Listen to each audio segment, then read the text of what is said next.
Halo semuanya, salam komunikasi harmoni. Pada video kali ini, izinkan kami untuk mempresentasikan tujuan tugas ujian tengah semester mata kuliah ICT Literasi di Universitas Cyber Asia yang dibimbing oleh dosen Insinyur Endah Tri Esti Handayani MMSI. Kelompok kami beranggotakan saya Uun Uripa, Maria Cecilia Adelina Sitompul, Rohmanu Thorik Hakim, Julia Siskarianingsih, dan Slamet Aji Wibowo. Dengan tema penerapan TIK dalam masyarakat dengan aplikasi Smart Home.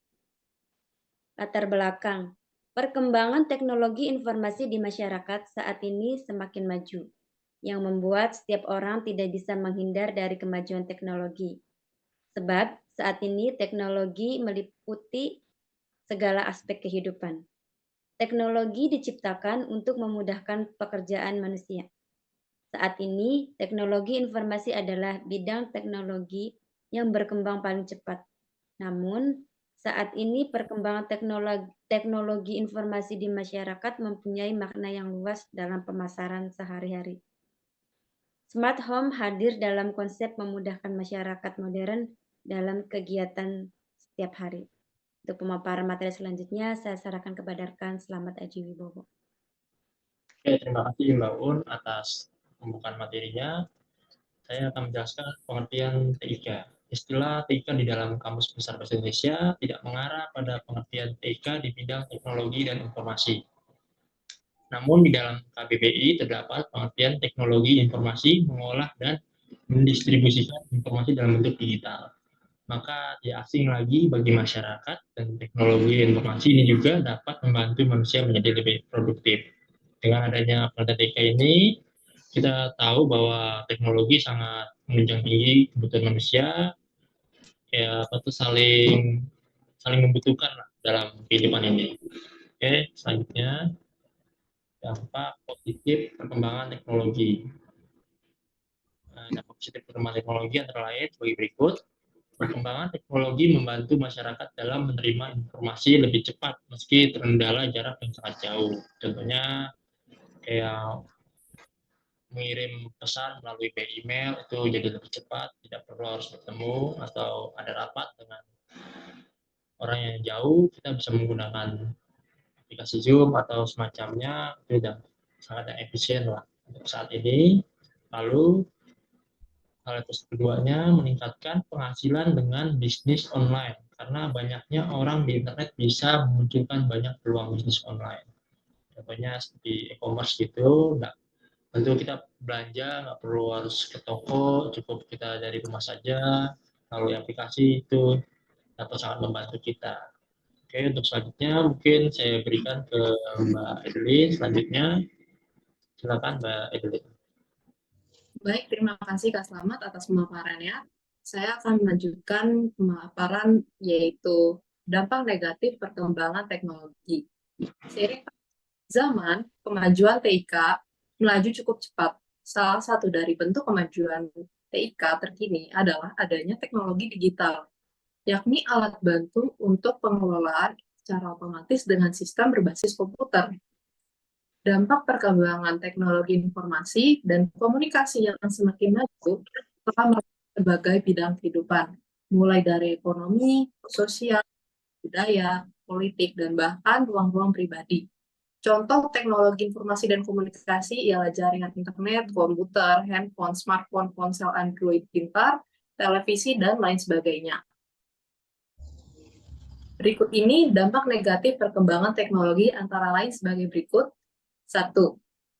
Meningkatnya kejahatan akibat teknologi banyak dirasakan antara lain penipuan jual beli online, phishing, scammer, judi online, pencurian data publik, pinjaman online, hingga modus penculikan asusila lewat jaringan media sosial kerap menjadi topik utama.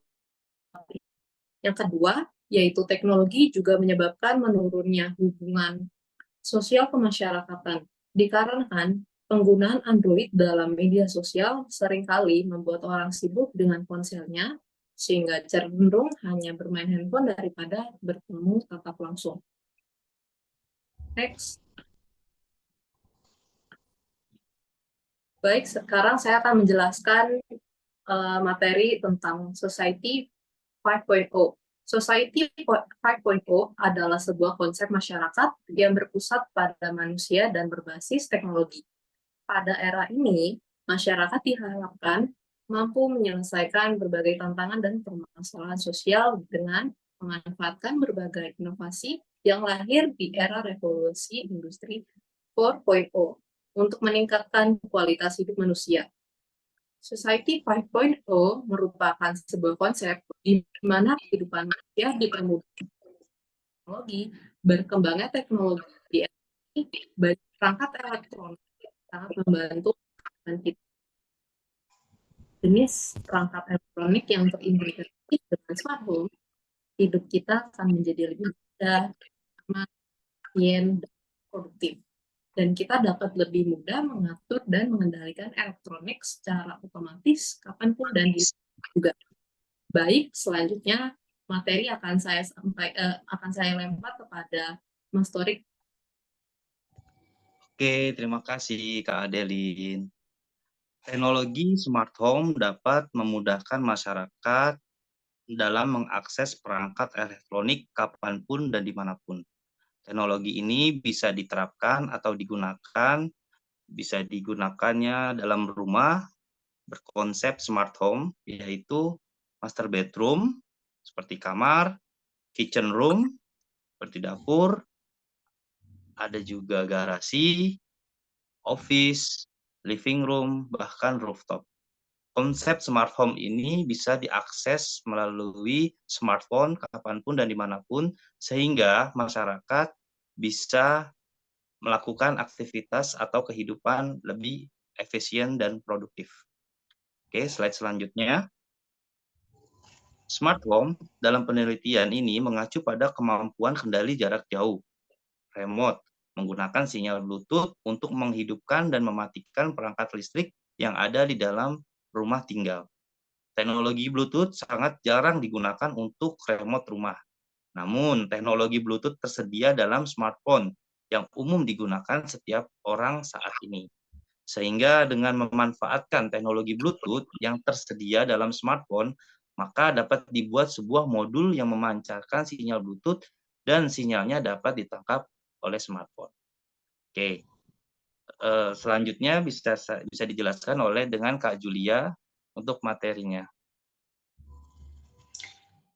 Terima kasih untuk rekan Rohmanu Hakim.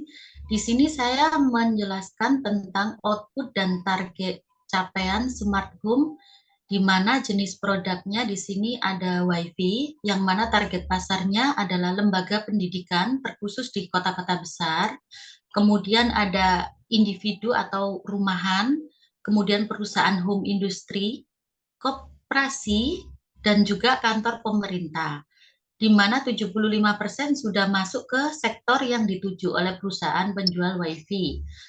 Kedua, ada pintu otomatis menggunakan fingerprint. Target pasarnya perkantoran, rumah-rumah elit, lembaga-lembaga pemerintah. Indikator pencapaiannya sekitar 65% sudah digunakan di sektor tersebut. Yang ketiga, kita ada produk lampu smart LED, di mana target pasarnya adalah rumah masa kini yang memahami konsep hemat energi. Di sini ada 45% sudah diaplikasikan dalam konsep rumah modern. Yang terakhir, kita ada jenis produk CCTV, yang mana target pasarnya adalah perusahaan, perkantoran, lembaga instansi pemerintah, perumahan, serta pusat perbelanjaan, di mana indikator pencapaian sudah hampir 90% digunakan.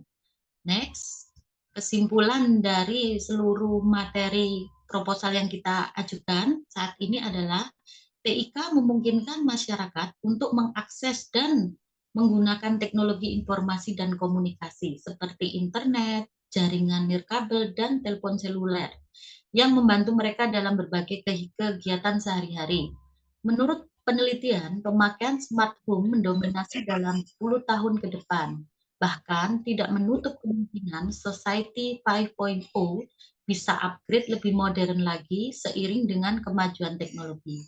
Sekian kesimpulan dari proposal kami. Saya kembalikan ke rekan Uun Nurrifa. Terima kasih. Baik, terima kasih rekan-rekan atas pemaparan materinya.